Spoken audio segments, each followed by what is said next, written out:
ನ್ಯಾಯ ಬೇಕು, ಬೇಕೇ ಬೇಕು, ನ್ಯಾಯ ಬೇಕು.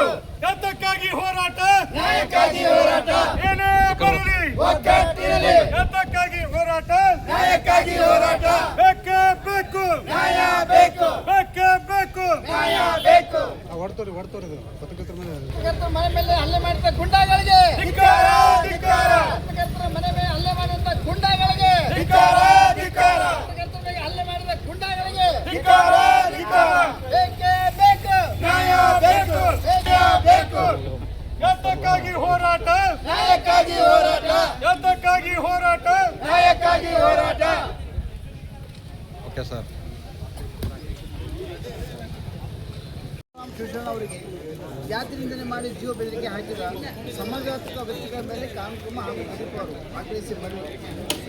ಕರ್ನಾಟಕ ಸರ್ಕಾರವು ಜನಪ್ರಿಯ ಯೋಜನೆಯಾದ ಅನ್ನಭಾಗ್ಯ ಅಕ್ಕಿಯನ್ನು ಅಕ್ರಮ ಸಂಗ್ರಹ ಹಾಗೂ ಆ ಸಂತೆಯಲ್ಲಿ ಮಾರಾಟ ಮಾಡುತ್ತಿರುವ ಅಕ್ರಮ ಚಟುವಟಿಕೆ ಕುರಿತು ಪತ್ರಕರ್ತರಾದ ಪರಶುರಾಮ್ ಶಿವಶರಣ ಅವರು ದಿನಾಂಕ 28/8/2026 ಹೊಸ ದಿಗಂತ ಪತ್ರಿಕೆಯಲ್ಲಿ ಬೇರ್ಬಿಟ್ಟಿರುವ ಅಕ್ರಮ ಅಕ್ಕಿ ದಂಧೆಕೋರರ ಆ ಸಂತೆಕೋರರಿಂದ ಮಹಾರಾಷ್ಟ್ರಕ್ಕೆ ಸಾಗಣೆ ಅನ್ನಭಾಗ್ಯದ ಅಕ್ಕಿ ಖರೀದಿಯಲ್ಲಿ ಬಿಜಾಪುರ ಸ್ವರ್ಗ ಎಂಬ ಶೀರ್ಷಿಕೆಯಡಿಯಲ್ಲಿ ವಿಶೇಷ ವರದಿ ಮಾಡುವ ಮೂಲಕ ಸರ್ಕಾರದ ಜನಪರ ಯೋಜನೆ ಅಕ್ರಮ ದಂಧೆಕೋರರಿಂದ ದುರ್ಬಳಕೆ ಆಗುತ್ತಿರುವ ಬಗ್ಗೆ ಸರ್ಕಾರ ಮತ್ತು ಸಾರ್ವಜನಿಕರ ಗಮನಕ್ಕೆ ತಂದಿದ್ದರು.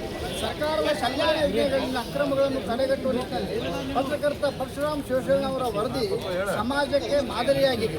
ಸರ್ಕಾರ ಅನ್ನಭಾಗ್ಯ ಯೋಜನೆ ಅಕ್ಕಿಯನ್ನು ಅಕ್ರಮವಾಗಿ ದಾಸ್ತಾನು ಮಾಡಿಕೊಂಡು ಆ ಸಂತೆಯಲ್ಲಿ ಮಾರಾಟ ಮಾಡುತ್ತಿರುವ ಅಕ್ರಮ ದಂಧೆಕೋರರು ಪತ್ರಕರ್ತರ ಪರಶುರಾಮ ಶಿವಶರಣ ಅವರ ಮೇಲೆ ಕುಪಿತಗೊಂಡು ಅವರ ಮನೆಗೆ ನುಗ್ಗಿ ಜೀವ ಬೆದರಿಕೆ ಹಾಕಿ ಜಾತಿ ನಿಂದನೆ ಮಾಡಿದ ಪ್ರಕರಣ ತೀವ್ರವಾಗಿ ಖಂಡಿಸುತ್ತೇವೆ. ಸರ್ಕಾರದ ಜನಪರ ಯೋಜನೆ ದುರ್ಬಳಕೆ ಕುರಿತು ವರದಿ ಮಾಡಿದ ಪತ್ರಕರ್ತ ಮನೆಗೆ ಹೋಗಿ ಬೆದರಿಕೆ ಹಾಕುವ ಮಟ್ಟಕ್ಕೆ ಜಿಲ್ಲೆಯಲ್ಲಿ ಅಕ್ರಮ ದಂಧೆಕೋರರು ಬೆಳೆದಿದ್ದು ಪೊಲೀಸ್ ಇಲಾಖೆ ಹಾಗೂ ಕಾನೂನು ಭಯ ಇಲ್ಲದೆ ಇರುವುದು ನಾಚಿಕೆಗೇಡಿ ಸಂಗತಿ. ಇಂಥ ಕೃತ್ಯಗಳು ನಾಗರಿಕ ಸಮಾಜ ಯಾವುದೇ ಕಾರಣಕ್ಕೂ ಕೂಡ ಸಹಿಸಿಕೊಳ್ಳಲು ಸಾಧ್ಯವಿಲ್ಲ.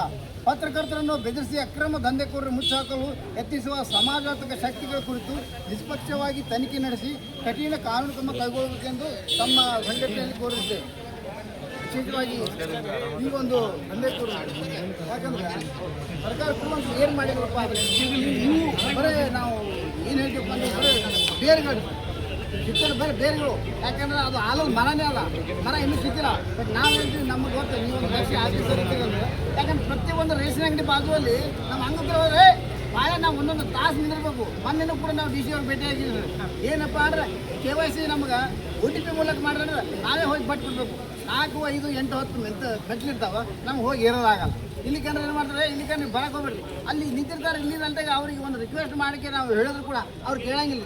ಈ ರೀತಿಯಲ್ಲಿ ಏನು ಮಾಡಿದ್ರಪ್ಪ ಅಂದರೆ ಈ ಒಂದು ಅಕ್ಕಿ ಒಂದು ಕಾಳ ಸಂತೆಯಲ್ಲಿ ಮಾರಾಟ ಮಾಡಿ ಒಂದು ವಿಚಾರ ಎಲ್ಲ ಚಲೋ ಆಗಿದ್ದವ್ರು ನಮ್ಮ ಪತ್ರಕರ್ತರ ಒಂದು ಸಮಾಜದ ಅಂಗ ಅವರಿಗೆ ಒಂದು ಈ ರೀತಿ ಮಾಡಿದ್ರೆ ನಮ್ಮಂಥವ್ರ ಪರಿಸ್ಥಿತಿ ಏನಾಗ್ಬೇಕು. ಅದಕ್ಕಾಗಿ ನಮಗೆ ಇದು ಏನವ ಮೇನ್ ಬೇರೆ. ಯಾಕಂದ್ರೆ ಇವು ಏನಪ್ಪ ಆಲದ ಮರ ರೀತಿಯಲ್ಲಿ ಎಲ್ಲರಿಗೂ ಗೊತ್ತಿರ್ತಾರೆ, ಎಲ್ಲರಿಗೂ ಗೊತ್ತಾ. ಆದ್ರೂ ಕೂಡ ಯಾರು ಕೂಡ ಇಲ್ಲಿ ತನಕ ಯಾರು ಹೇಳೋಕ್ಕಾಗಿಲ್ಲ. ಬಟ್ ರೇಷನ್ ಅಂಗಡಿ ಬಾಜುನೇ ತಗೋರು ಇರ್ತಾರೆ, ಕೊಡೋರು ಇರ್ತಾರೆ. ಬಟ್ ಎಲ್ಲ ಅಧಿಕಾರಿಗಳು ಅಲ್ಲಿಂದ ತಿರುಗಾಡ್ತಾರೆ. ಬಟ್ ಅದು ಒಂದೂ ಕೂಡ ಯಾರು ಕೂಡ ಇನ್ನೂ ತನಕ ಅದು ಏನು ಮಾಡಿಲ್ಲ, ನೋಡಿಲ್ಲ. ಯಾಕಂದ್ರೆ ನಮ್ಮೇನೋ ಶಿವಶರಣ ಅವರು ಒಂದು ಧೈರ್ಯ ಮಾಡಿ ಇದ್ರ ಬಗ್ಗೆ ಅವ್ರು ಸಾಧನೆ ಮಾಡಿದಲ್ಲ. ಬಟ್ ನಾವೇನಂತೀವಿ, ನ್ಯಾಯವಾಗಿ ಸಿಗುವಂಥವ್ರು ಸಿಗಲಿ, ನಮ್ದೇನು ತೊಂದರೆ ಇಲ್ಲ. ಬಟ್ನಲ್ಲಿ ಇದೇನು ಕಾಳ ದಂಧೆಕೋರರು ಇದನ್ನೇ ಒಂದು ದೊಡ್ಡ ಬಂಡವಾಳ ಮಾಡಿಕೊಂಡು ಸಮಾಜಾತ್ಮಕ ಶಕ್ತಿಗಳ ಮೇಲೆ ಈ ರೀತಿ ಹಲ್ಲೆ ಮಾಡಿದ್ರೆ ಮುಂದೆ ನಾವು ಬದುಕೋದು ಹೆಂಗೆ. ಅದಕ್ಕೋಸ್ಕರ ತಾವು ದಯಾಳುಗಳ ತಾವು ನೀವು ನಮ್ಮ ಒಂದು ಪ್ರತಿಯೊಂದು ಸ್ಪಂದನೆ ಮಾಡ್ತೀರಿ. ಇದನ್ನು ಬೇರೆ ಸಮೇತ, ಯಾಕಂದ್ರೆ ಬಿಜಾಪುರ ನಾಂದಿ ಆಗ್ಬೇಕು. ಯಾಕಂದ್ರೆ ಬಿಜಾಪುರ ಮೊದಲಿಡಿದು ಕಟ್ಟಿದ್ರು ಗೋಳ್ಗುಂಟ್ರ ಬಿಟ್ಟರು ಬಾರಕಮ್ಮ ಅನ್ನೋದು ಆ ರೀತಿಯಲ್ಲಿ ನಡೆದಿಲ್ಲ. ಬಟ್ ಇವತ್ತಿನಿಂದ ಇದು ಯಾರಿಗೆ ಅಂಗವಿಕಲರ ಅವಶ್ಯಕತೆ ಅವ್ರಿಗೆ ಸಿಗಲಿ. ಬಟ್ನಲ್ಲಿ ಅಕ್ರಮ ದಂಧೆಕೋರಿಗೆ ದಯವಿಟ್ಟು ತಾವು ಕಡಿವಾಣ ಹಾಕಬೇಕು. ಕರ್ನಾಟಕ ರಾಜ್ಯ ಅಂಗವಿಕಲರ ಹಾಗೂ ಪಾಲಕ ಒಕ್ಕೂಟ ತಮ್ಮಲ್ಲಿ ಮನವಿ ಮಾಡಿ. ರೇಷನ್ ವ್ಯವಸ್ಥೆ ಮನೆಗೆ ಕೊಡೋದು ಮಾಡೋದು ಅದೊಂದು ಅಲ್ಲಿ ಒಂದು ತಾಸು